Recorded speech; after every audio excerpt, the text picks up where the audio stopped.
The email burned in her trembling hands. "We can't promote someone like her. The clients prefer a certain look." The words sliced through Nia's chest like broken glass. Her throat tightened as she tried to breathe. But the air in the office suddenly felt heavier, like even the walls were watching her. She stood frozen beside the office printer, its low hum mocking her silence. The letter wasn't even meant for her. It was a conversation between two senior partners at Anderson and Blake, one of them her mentor. The man who'd once told her she had star potential, now she knew what kind of star he meant, the kind they'd keep hidden behind the clouds. Just hours earlier, her day had started like any other. Nia had stepped into the sleek, glass-paneled lobby, wearing her olive green blouse and gold hoop earrings, her little nod to confidence. Her dark curls were neatly tied back, her laptop tucked under her arm, and her heart full of quiet hope. She'd spent weeks designing the proposal for the new Southside Community Center, a project she'd poured her soul into. This was her chance to prove that architecture could heal, not just build. The kids who would use that center, kids who looked like her, deserved something beautiful.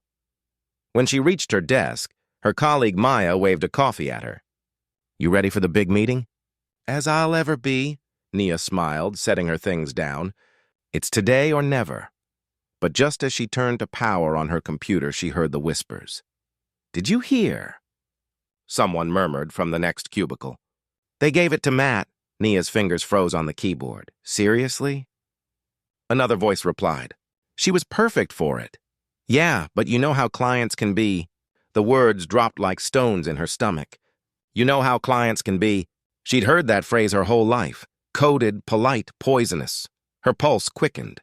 She tried to shake it off, but the whispers kept echoing in her head until she could barely focus. She needed air. On her way to the break room, she noticed the printer blinking with an unread job. A stack of papers sat in the tray, half printed, half waiting. Curious, she lifted the first page. It was an email. That was when her world shifted. For a long time, Nia just stared at the words. The office felt unbearably quiet. The clicking keyboards, the hum of the AC, the distant chatter, all faded into a low, hateful buzz. The first email read, "We'll need someone else to lead the presentation. Clients have certain expectations." The reply came seconds later. "Agreed. She's talented, but she doesn't fit our image. Maybe next cycle." Her mentor's name was at the bottom, her vision blurred. Her heart hammered so hard it felt like the sound filled the room. She wasn't supposed to see this. She wasn't supposed to know. She tucked the paper into her folder and walked out, her heels clicking too loudly against the marble floor.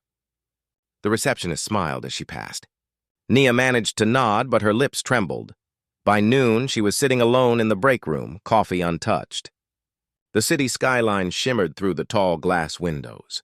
Down below, life went on, cars honking, people laughing, the world still spinning, oblivious to how hers had stopped. She thought about all the times she'd ignored the small slights, when her ideas were repeated by someone else in meetings and suddenly taken seriously. When a senior partner said, "You're surprisingly professional," as if he'd expected otherwise. When a client asked, "Oh, you're the architect? You don't look like one." Each moment chipped away at her, but she kept going because her mother had raised her to. "Baby," her mom used to say, "you'll have to work twice as hard for half the credit, but don't let them see you fold." Now, sitting in that break room with that cursed email in her hand, she realized folding wasn't the same as breaking. Folding could be strategy. It could be the quiet before the move that changed the game. She turned on her computer. Her email cursor blinked against the white screen, waiting. She typed, "To all recipients, I appreciate your transparency. I've worked here for 5 years, leading projects that brought this firm recognition and profit. I believed merit was what mattered here. It's disappointing to know that my appearance determines my worth more than my work. For those who still think clients prefer a certain look, I hope you one day learn that integrity and talent are not limited by skin tone. Respectfully, Nia Williams." Her hand hovered. The send button glowed a faint blue, then she clicked it. The next morning, the office buzzed like a kicked beehive. HR scrambled for statements. The partners called emergency meetings. Some colleagues averted their eyes. Others, quietly, nervously mouthed "thank you" when she passed. Even Matt, the man who'd unknowingly replaced her, came by her desk. "I didn't know, Nia," he said softly. His eyes were full of shame. "I know you didn't," she replied. "But now you do." By noon, someone had leaked the thread. By evening, her phone exploded. Black architect exposes racism at top Chicago firm. Her inbox flooded with messages, students, other architects, strangers. Some shared their own stories. Some just said thank you. The firm issued a stiff apology, promised diversity training, created a new inclusion committee, but Nia didn't stay to see it. 2 months later, she unlocked the glass doors of Williams Design Collective, her own firm. The sign outside gleamed in brushed gold. Inside, walls were covered in art from young black designers. She remembered the nights she'd cried over blueprints no one cared about. The days she'd smiled through humiliation. The years she'd built dreams for others. Now, she was building her own.